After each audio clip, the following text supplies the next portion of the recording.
So I was gonna say that I don't know if I'm going to start showing my altars on camera. I'm still not sure about that because I honestly feel incredibly exposed making these videos and incredibly exposed about this channel. I'm terrified that someone from my life is gonna fucking see these.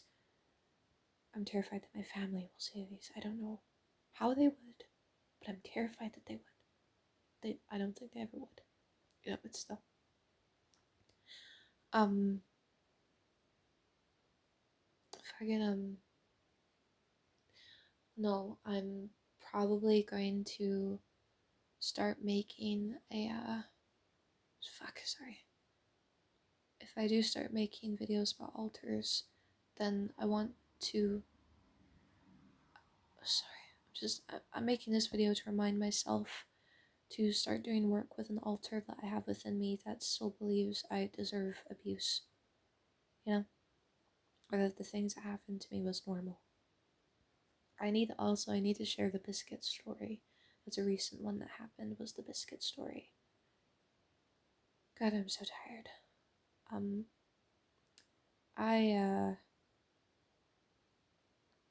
I wanted to make some biscuits, and my friend Angel's birthday was a day ago.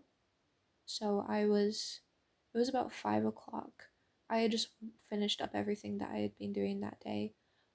Her birthday meetup was at 7:30. We were going to be drinking throughout the night with a few of her friends. Sorry, her friends, because they're not my friends. I know these people that suck.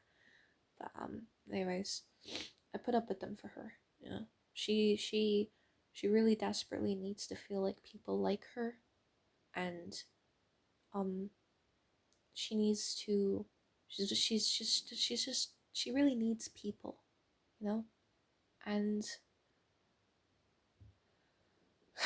like I would have I would have the ability to walk away from someone if I feel like there's nothing that I can do about them. And I have put up with extremely abusive scenarios in the past, not really with friends, but with like romantic partners.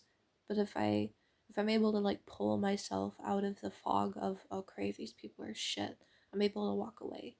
But I don't entirely know if my friend can do that yet. I don't know if she's there yet. I think that she is, but she's still putting up with these two people.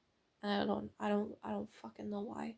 It might also be a gender thing because my boundaries are particularly loose when it comes to men. And I think it's the opposite for her, but with women, you know? Anyways, the biscuit story. The party was at 7:30. It was about 5 o'clock. I was going to cycle into town. And what I was going to do was I wasn't even going to like necessarily bake the biscuits.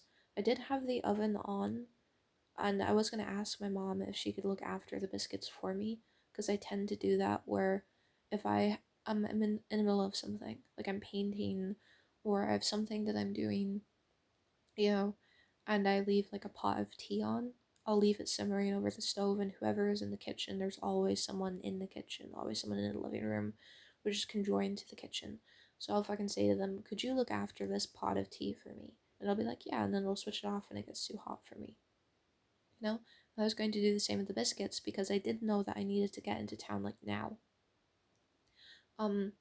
I was still gonna make it within time to get to the party thing.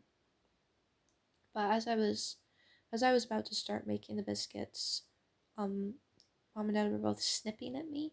I do not know why they were snipping at me. And I just don't think they wanted to deal with the mess of the biscuits, which is fine, just say that and I'll move on. But sorry. Basically, they made it into a big deal about these biscuits, and instead of telling me not to make them, they're basically like, you're gonna be late. And I was like, even if I am late, like by 20 minutes or so, or even an hour, like it won't be a big deal. Like I can call Angel and tell her I'll just be at the bar a little bit later. She'll understand. I'm not gonna be the only person there, you know. And at this point I was feeling really bad because I was thinking maybe this is my autistic time management skills being shit, you know? They're basically like, there's not enough time to make these biscuits, which was a lie. And then then my dad offered to drive me into town, and I felt really upset that I couldn't make these biscuits, so I was just like, okay. And I knew I couldn't, I didn't feel like I could say no to him because he was making it into a thing, and I can kind of tell that he would hold it against me if I didn't get in the car with him.